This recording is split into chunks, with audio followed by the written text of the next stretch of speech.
We will also resume the same chapter, revenue system in rural India during the British time, और उसमें हम लोग पढ़ रहे थे इंडिगो लास्ट जो वीडियो था, और इंडिगो को ही आगे हम लोग बढ़ाएंगे। और लास्ट वीडियो में जो इंडिगो को लेकर के टॉपिक था कि ट्रांसफॉर्मेशन और shifting of indigo planters from North American continents to Indian subcontinent, है ना।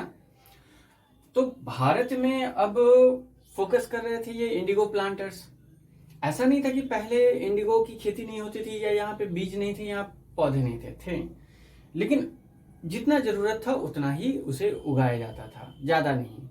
ट्रेडिंग के मकसद से, बहुत ज्यादा ट्रेडिंग के मकसद से या फिर कमर्शलाइज करने के मकसद से कभी ये काम नहीं किया गया।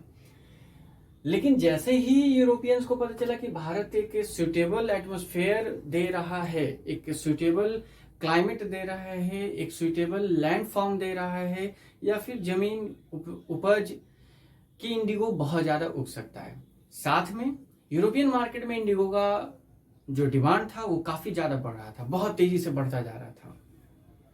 अब उस डिमांड को फीड करना है। अब सपोज मान लो कि इंग्लैंड या यूरोपियन मार्केट में 100 रुपए का कोई सामान है, ठीक है, और यहाँ पे उसका कोई वैल्यू नहीं है। तो यहाँ पर जहाँ पे उसका कोई वैल्यू नहीं है, हम किसी किसान को कहेंगे 50 रुपए हम देंगे, वो इजिली एक्सेप्ट कर लेगा, क्योंकि किसान गरीब है, लाचार है, बहुत बेबस है। और एडवांस देंगे और कहेंगे कि 5 साल या 10 साल के लिए लो, इतना एडवांस हम तुमको दे रहे हैं 5 साल के लिए, 10 साल का एग्रीमेंट बना लिए कि 10 साल तक तुमको हम इस रेट पर 50 रुपए कर करके हम आपको पैसे देंगे, आपको सिर्फ इंडिगो ही उगाना है। तो किसान की हालत इतना खराब होती थी कि वो एग्रीमेंट में आ जाते थे। और इसी तरीके से भारत में किसान फंसे थे इंडिगो के प्लांटर्स के हाथों में। तो भारत में जैसे ये प्लांटर पहुंचते हैं, बेसिकली इनका मकसद था टू कमर्शियलाइज द इंडिगो।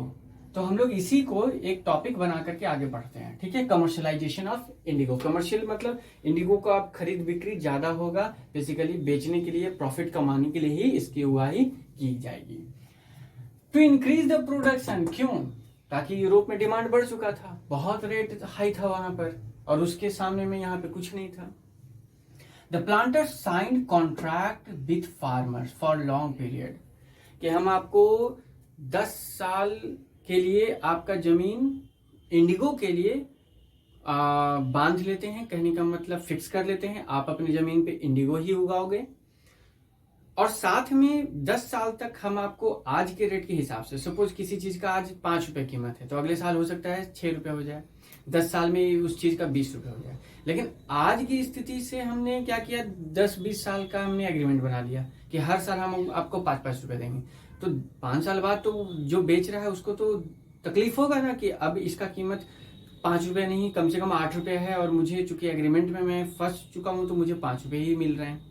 तो महंगाई बढ़ रही थी और जो वो एग्रीमेंट था वो उसी रेट पे तय था, तो इसलिए जो इनकम थी किसानों की, गरीबों की, वो कम ही के कम रह गई।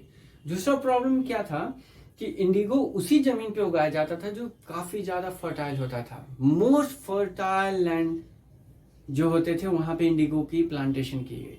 अब सबसे ज्यादा जो फर्टिलिटी होती है वहीं पे इंडिगो उगाई जा रही है, जहां पे पहले दाल उगाया जाता था, पल्सेस, क्योंकि उसे भी जमीन बहुत अच्छी चाहिए। अब पल्सेस नहीं उगाया जाएगा तो क्या होगा? प्रोटीन की जो कमी आएगी भारतीयों में, वो कहां से पूरा हो पाएगा? As we all know that pulses are a good source of protein in our food, ठीक है। तो बहुत सारा प्रॉब्लम आ गया था इस कॉन्ट्रैक्ट के कारण, किसान बन चुके थे। अब एक्सप्लॉयटेशन हो रहा था।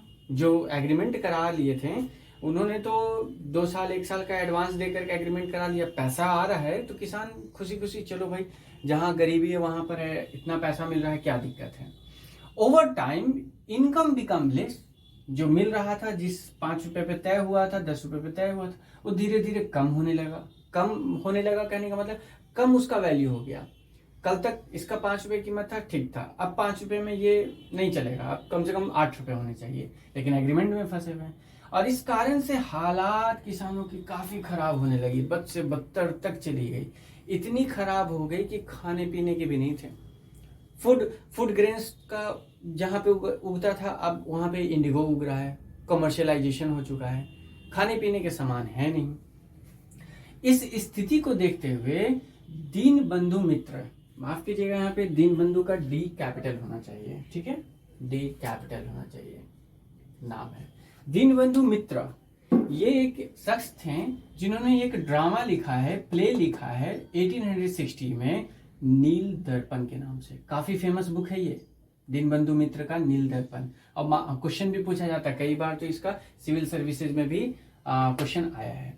इंडिगो रिबेलियन, अब इसके बाद हम लोग पढ़ते हैं एक क्रांति और एक एजिटेशन जो इंडिगो के को लेकर के हुआ था। और ये कब हुआ था? 1859 to 60। ये डेट याद करो 59, जब डेट याद करोगे तो 1857 याद आ जाएगा। जी हाँ, 1857 का विद्रोह। जब 1857 का विद्रोह हो रहा था तो किसान इतने कमजोर थे, इतने लाचार अपने आप को समझते थे कि वो कभी सोच ही नहीं पाए थे कि हम भी कभी रिबेल कर पाएंगे, विद्रोह कर पाएंगे। लेकिन जब दूसरे जगहों के किसान मिलिट्री का सहयोग, मिलिट्री कहने का मतलब आर्मी वगैरह विद्रोह कर ही दिया था 1857 में, पुलिस फोर्स वगैरह, तो जो इंडियंस थे, तो जब वो सपोर्ट मिलने लगा किसानों को, तो किसान भी आगे बढ़ करके उसमें अपना योगदान देने लगे, पार्टिसिपेशन करने लगे। किसान हो चाहे पुरुष हो महिला हो, सब पार्टिसिपेट कर रहे थे। और इसी का एक कह सकते हो कि 1857 का ही एक मनोबल था कि ये किसान इसमें पार्टिसिपेट किए थे, लेकिन इसका नाम इंडिगो रिबेलियन दिया गया।